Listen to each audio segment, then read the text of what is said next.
Reku cenas tīrelis. Visādi tīreļi mums ir. Bet cenas tīrelī, godīgi sakot, es neesmu bijis. Tu esi bijis? Nē. Iesim, apskatīsimies, jo tur ir arī laipa.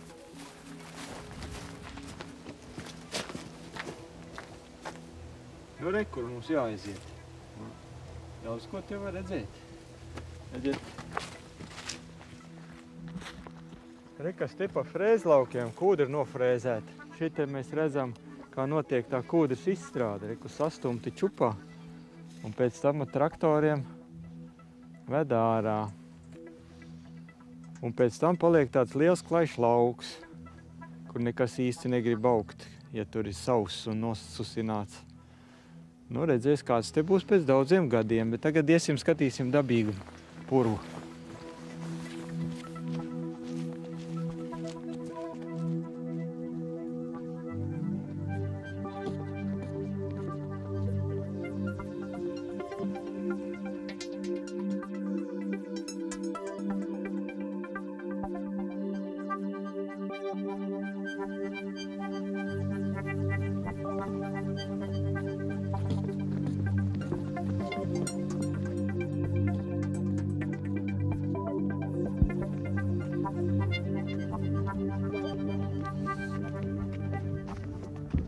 Kaut ko vismaz no dabīga purva ar te redzējām. Diezgan daudz un smugs bija, ne?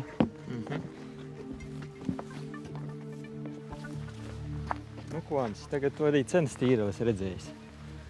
Nebija līdz šim bijis. Bet īstenībā es tev aizvedu tāpēc, ka ir mākslinieks Artūrs Bērziņš, kurš cenas tīreli ir ļoti daudz staigājis. Un viņš no dabīgiem materiāliem taisa tādas skaistas ainavas un taisa cenas tīreli.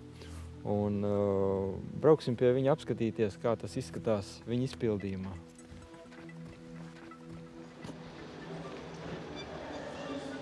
Pats sākums ir tāds, ka man interesē tas, kas man ir apkārt. Tāpēc, ka, teiksim, ja jūs iedomājaties vienu norvēģi, kurš kaut kur dzīvo kalnu galā, ja, pamostās no rīta, pieceļās, pieiet pie loga un apstās. Pasaule, viņa ir liela, ja, un tā. Tad Bērziņš, jā, pamostās, pieceļās, pieiet pie loga un skatās, pasaule ir maza.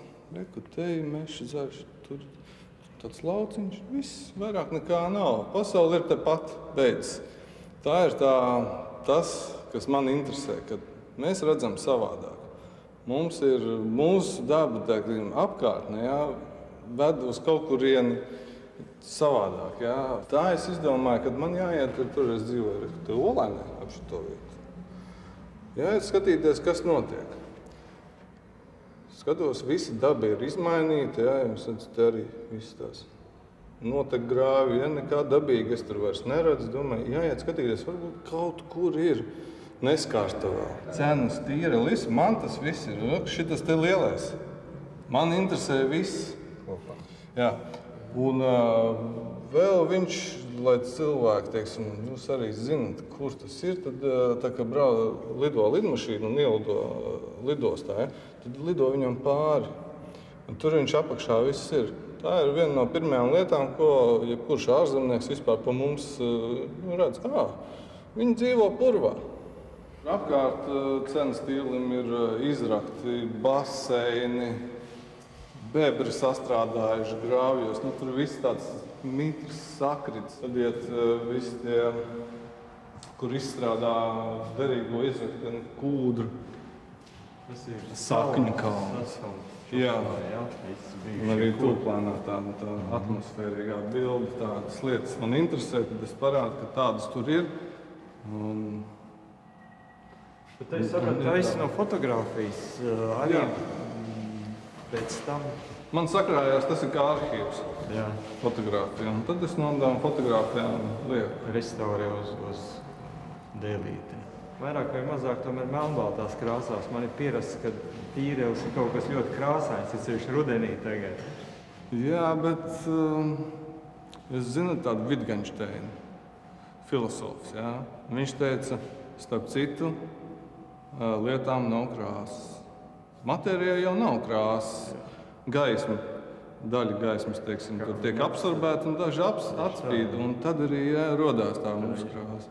Un no vis tā lielā krāsa vai no starojuma, ja, mēs redzam tikai mazu daļiņu. Tas arī ir. Ja. Nu jā, gaismas spēle. Tā ka pasaule ir, es teiktu tā, tonāla, melnbalta. Tātad mēs it kā iegājām no viena gala iekšā cenas tīrelī, un tagad tā ejam tālāk. Un te var redzēt visu, ko es tur redzu. Un interesanti, ka šajā gadījumā tas vairāk uz mākslu attiecās. Ja, kad arī tuvumā pieejot, ja, tad rodas kaut kāds arī dziļums. Dažas bildes ir neatkarīgi no manis. Tas vairāk ir cenas tīreļa nopelns, ja, materiāla nopelns. Daļa bildes ir skatāmas tā vairāk no attāluma, bet daļa atklājas tikai tuvumā. Un televīzijā jūs, teiksim, žēl skatītāji, bet viņi neko no tā visa tā īsti neiedomājas. Kaut ko jau bišķiņ. Tikai. Cik ilgā laikā, apmēram, to tīreļa daļa ir apsekots, es saprotu, blakus dzīvot jau vairāk gadu garumā? Nu, tā apzināti un vācot tās fotogrāfijas arhivējot no 7 gadus, no 2003. gada. Gan jau, jā.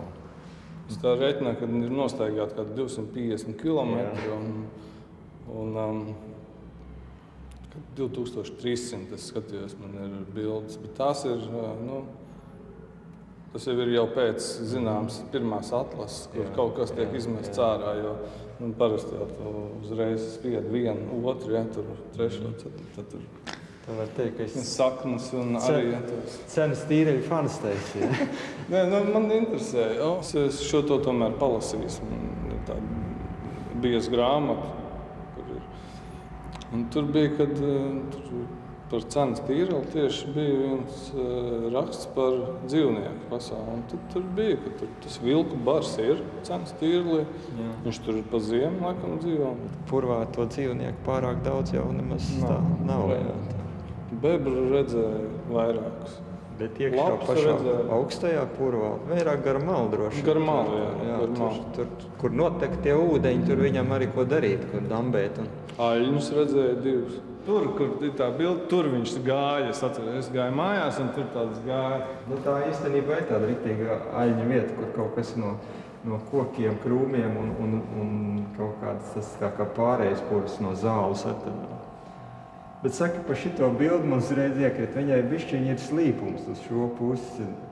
Tu tā apzināti to esi paņēmis, jo purvs būtībā ir kā kupols un malas tā kā aiziet uz leju. To es tajā bildē, tur ir konkrēti, ja, kur ir panorāma ar to, ja tur ir, ja, bišķiņi ir, cik to varēja uzņemt, ja, un redzēt, tas ir. Šai gadījumā drusku ir, ja, tas liekums. Otra lieta ir tāda, ka es nekad, kad velku, ja, es nenovalku pilnīgi precīzi. Man vienmēr iet uz vienu pusi. Jā, tas nav svarīgi. Nē, bet tā ir, tad, ja, to jau Sezans jau savā laikā teica, neviena māja jau nav taisna. Ieskatieties kārtīgi, viņi būs šķīvi. Kā jūs dabūjāt to tumšo krāsu? Tā ir ogla. Tas taisnot no šīm deguma vietām, tad es saprotu ar nācis. Un es, protams, daļu, jo kā, tur, kur ir dedzis ar gaisu un piekļuvi, kas ir pelni, viņi ir gaiši. Ja. Tur nevar dabūt to dziļo melno, ja, toni.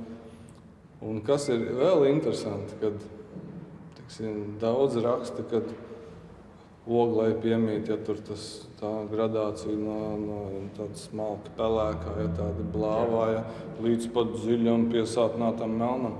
Nav tāda lieta, ja, jo ogli, kad nodedzina, pat arī bez gaisa piekļuvs, ja, kur ir tā ogla, viņu nevar dabūt dziļi melnu, viņš nav dziļi melns. Vienalga pieliecīgs. Vienalga, jā, viņš ir tāds blāvs. Tāpēc tās bildes ir tādas gaismas, tomēr pieliecas. Bez ogles vēl kaut kas cits ir? Ir, es pārklāju vēl pāri, kur te var redzēt, ir ar purvu rāvi, ja? Kā es saucu purvu tēju, neiec pāri. Un tad viņš tur tāds brūngano ieliek. Un tev ir bijis iespēja, tu apmēram teici, 7 gadu laikā pasekot līdz, kā tur kopsumā izmainās tā kopaina, ja atsevišķas vietas kaut kādas izmaiņas. Ir vietas, kas atkal daba, kur pārņem. Ja. Aizaug, jā. Nu, kur viņi ir paņēmuši visu, ko var paņemt, jā, un tur tālāk jau, cik tur vairs ņems, vienā brīdī tu vairs nevar izbraukt, jo tev ir jāpeld. Šī ir dabas aizsargājumā teritorija, un tad lēnā garā, ja, no tā pārējā tur ir lāmu sistēmas, tāda pilnīga labirinti, akači atsevišķi. Te var redzēt, ka skuļi ir iekšā un vēl kaut kādas. Likās, ka tur tie dabiski materiāliņi vēl kaut kas ir tur iekšā. Tā viņi dzīvo savu nākošo dzīvi bildē. Jā. Tad viņi, teiksim, arī pieejauc kūdru klāt, un viņš visa grunts uzreiz ar gaisu tomēr, ja, pildās nav tā. Tad viņi visi ir, tais gaisa burbuļi paliek iekšā, kad nožūs, tad vairs tur neko nevar izstrādāt. Šī ir bilde no laipas, ja, kur ir forša laipa, kur katrs... Laipa esi daudz sarstaigājis. Laipa kaut kāds 4 reizes es esmu bijis ar ģimeni un viens pats arī. Bet laipa, es, protams, viņu taisītu 5 reizes garāk un ieiet arī pie šitās, ja, kur ir tas pārējais, tur tas klājums. Dažādība. Jā, te ir tā dažādība, ko pa laipu ejot, to visu neredzēs. Noteikti. Nekādā veidā. Bet, ja būtu līdzekļi un darītāji, tad droši vien jau to visu varētu paplašināt un to maršrutu taisīt garāk pa dažādām vietām. Un šit, kad šādas ainas un purvs nav zīmēts, nav gleznots, nav. Jā, Latvija purvs zeme, bet maz tādu darba, jā. Bet maz, jā. Un vēl pie tam, ja ir kaut kas no tā, tad tas viss ir stilizēts, pārtaisīts par kaut kādu, par kaut ko. Protams, tas viss ir mūsu mākslā kā tādā. Man interesē līdz šim realitāte. Realitāte, tonālas lietas un ģeometrija. Tā es sev atradu, ka tās ir. Un tās es vienkārši redzu, ka viņas ar viņām neviens tā īsti nestrādā. Jo tāda kārtīga Latvija nav uzgleznota.